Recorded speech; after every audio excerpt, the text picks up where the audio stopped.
मोहरमच्या सणात कुपवाडमध्ये महापालिकेने कोणतीही पूर्वसूचना न देता अचानक पाणी पुरवठा खंडित केल्याने नागरिकांची गैरसोय झाली आहे।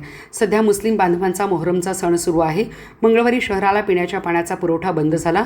नळाला पाणी न आल्याने नागरिकांनी आजूबाजूच्या खाजगी बोरमधून पायपा टाकून कसेबसे पाणी घेतले। विस्तारित भागात पाण्याचा पुरेसा दाब नसल्याने पाणी कमी प्रमाणात येते। त्यातच मोहरमच्या सणाच्या निमित्ताने पाण्याचा पुरेशा प्रमाणात पुरवठा न करता अचानकपणे पाण्याचा पुरवठा खंडित झाला।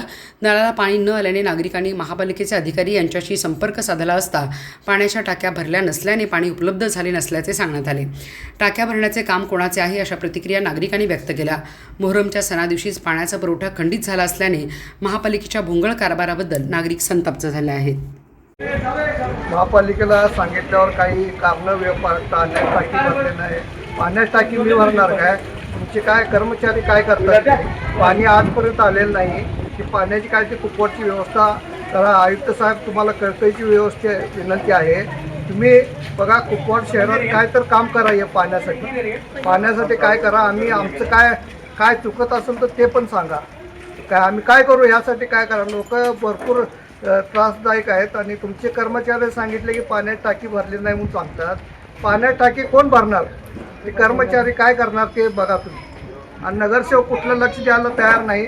नगरसेवक बघा काय बघा ते